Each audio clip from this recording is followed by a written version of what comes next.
Hey guys, how's it going? Welcome back. Before we get started, in case you didn't see the video that's related to this, it's called A10 Warthog Jet. Whoops, what a crash.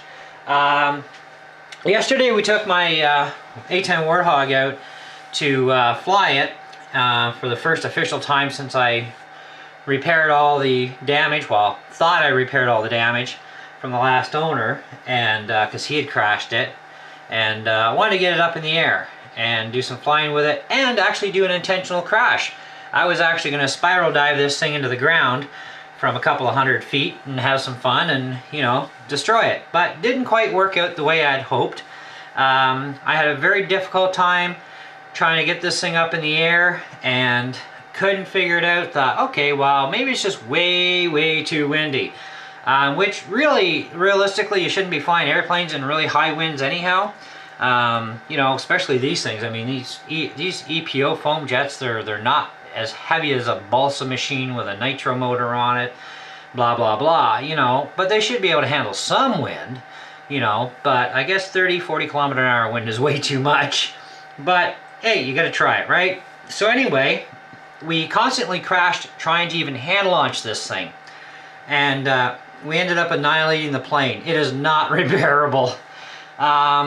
But between the problem with the wind, we also discovered this morning while pulling this stuff apart that I have a problem with my one-speed controller.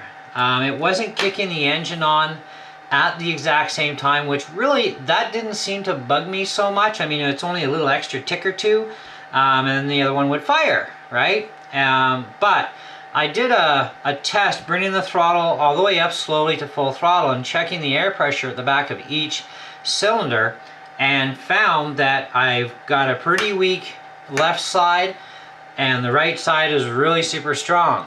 And so that would actually cause the plane to want to pitch and roll on takeoff. And to try and compensate for that, you can't really do it quick enough. At least I can't anyways. You know, to try and compensate, and I'd probably always constantly be fighting until I retrimmed things in the air. But unfortunately, we didn't even get to that stage because of how badly it ended up acting up, as well as, you know, the wind was also not a directional wind, it was multi-directional. It kept changing on us, right? Which, if you watch the video, you'll see I tried different ways of launching it in different directions. Because the wind would keep changing on us, right?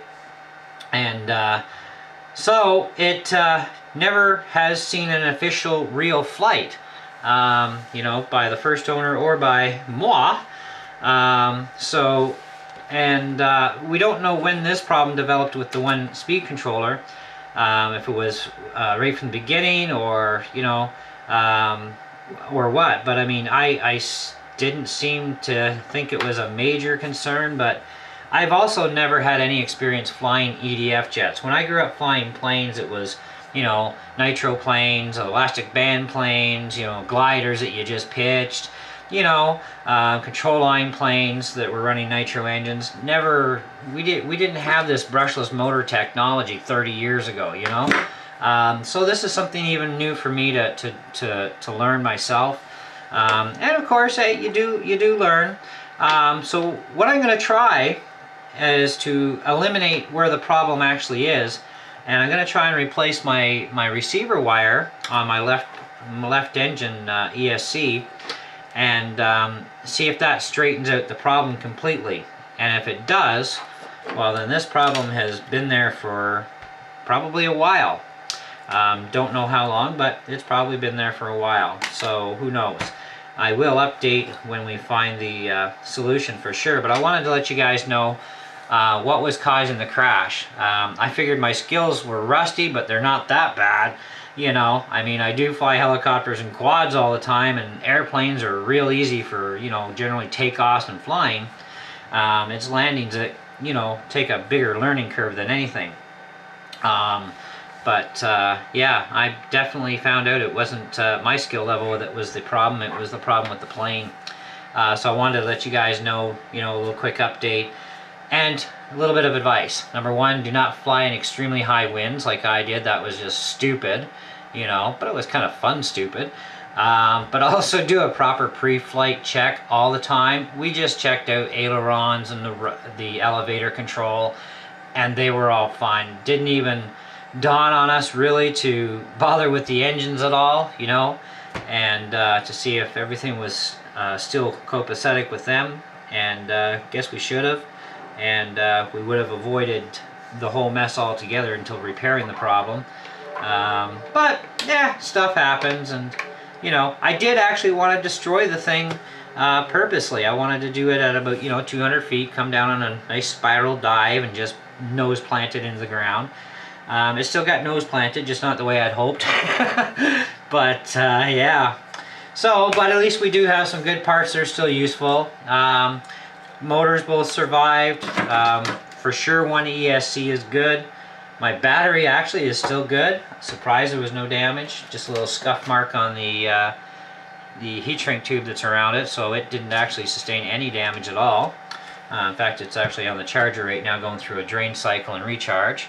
Front landing gear, the main landing gear itself, it survived. You know, we had a few pieces survive. The wings, I'm surprised, had absolutely zero damage to the wings. That was like amazing. And I came down on the one spot where you see the wing just took a real bad hit, and it's like no damage. It's like, wow. But anyway, so that's pretty much about it, guys. So that's the cause in the reality of all things, that we did have a ESC that's acting up, and apparently acting up enough that it's, even at full throttle, it's still putting out less power.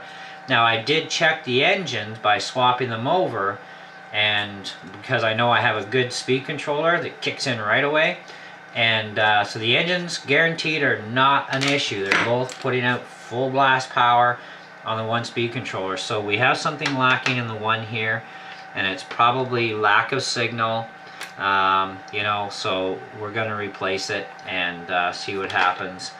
Well, not the ESC, but the wire first. And if that doesn't fix it, well, then we know for sure that that wasn't the problem. It's right in the speed controller itself. So, and I guess these things do happen. So anyways, thanks again for watching. Catch you on the next video. Feel free to leave your comments as always. And all right, have happy flying time too if you're a flyer.